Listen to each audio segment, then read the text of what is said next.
और nuclear tsunami ला सकती है पुतिन की महाविनाशक सबमरीन। रूसी नौसेना में शामिल हुई दुनिया की सबसे बड़ी पनडुब्बी। भारी तादाद में परमाणु हथियार ले जाने में सक्षम है ये।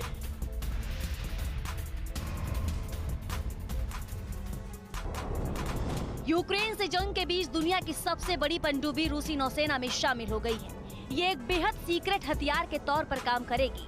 रूस की पनडुब्बी बेहद तेज रफ्तार से दुनिया के किसी भी कोने में जा सकती है और बिना बारूदी धमाका किए दुश्मन देश को सुनामी और न्यूक्लियर रेडिएशन से तबाह कर सकती है। इस पनडुब्बी में बेहद खास हथियार लगाए गए हैं। दुनिया की सबसे लंबी पनडुब्बी होने के कारण इसमें हथियारों का बड़ा भंडार भी मौजूद है।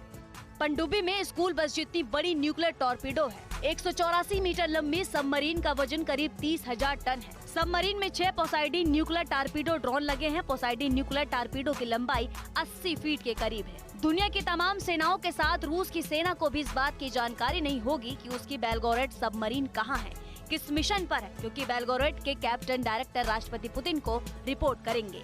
कहा जाता है कि 2015 में रूस ने जानबूझकर इस पनडुब्बी की खासियत को लीक कर दिया था। इसका मकसद अमेरिका को चेतावनी देना माना जाता है। लीक डॉक्यूमेंट में इस हथियार की रेंज हजारों किलोमीटर बताई गई थी। बड़ी बात निकल कर आई है, जरा जान लीजिए।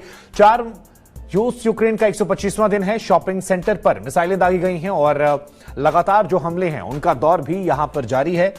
ये हमले लगातार हो रहे हैं। रूस के क्रेमेनचुक शहर में शॉपिंग सेंटर पर रूस ने हमला किया है और इस हमले में कहा जा रहा है कि 16 लोगों की मौत हो गई है, 59 से ज्यादा लोग घायल हुए हैं। जिस वक्त ये हमला हुआ उस वक्त मॉल में 1000 से ऊपर लोग मौजूद थे।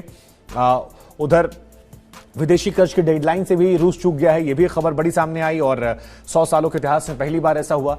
इस हमले की पुष्टि यूक्रेन के इमरजेंसी सर्विस प्रमुख ने कर दी है कि यह हमला हुआ था और इस हमले को अंजाम दिया गया था। रूस यूक्रेन युद्ध का 125वां दिन और 125वें दिन हम आपको बता दें कि यहां पर यह हमला किया गया था। तो 2 लाख से ज्यादा आबादी वाला यह शहर और इस शहर के शॉपिंग मॉल में हमला होता है।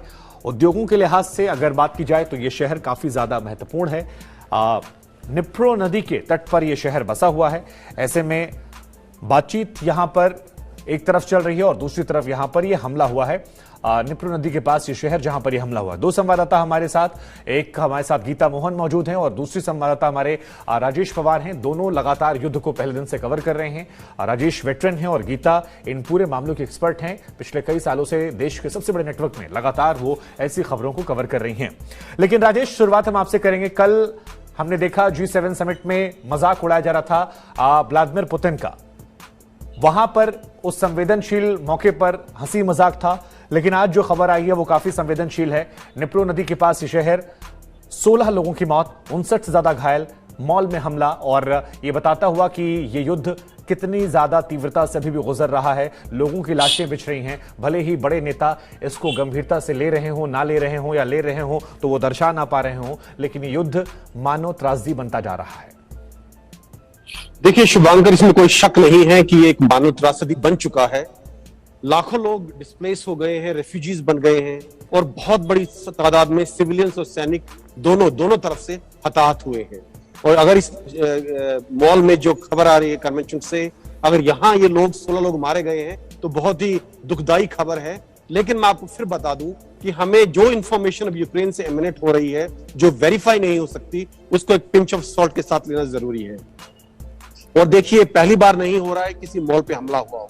अगर आपको याद हो, मार्च के महीने में ऐसा ही सिमिलर हमला एक मॉल के ऊपर हुआ था, कीव शहर के अंदर। उसके बाद रशियन फौज ने, डिफेंस मिनिस्ट्री ने एक वीडियो जारी किया था जिसमें एक व्हीकल जिसके ऊपर की एंटी टैंक हथियार लगा हुआ था, जिसने एक टैंक पर हमला किया था रूसी, और फिर छुपने के लिए वो एक मॉल के अंदर घुस गया था मिसाइल से छुपने के लिए, और रशिया ने मिसाइल से उस मॉल के ऊपर हमला किया था उस व्हीकल को तबाह करने के लिए।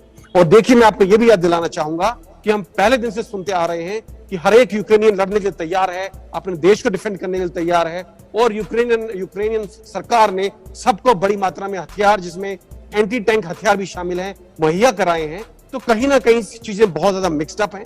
मैं किसी भी हालत में सिविलियन के ऊपर हमला जायज नहीं ठहरा रहा हूं, लेकिन सिर्फ ये कहने की कोशिश कर रहा हूं कि इसे हमें थोड़ा कॉशन के साथ देखने की जरूरत है। शुभांकर।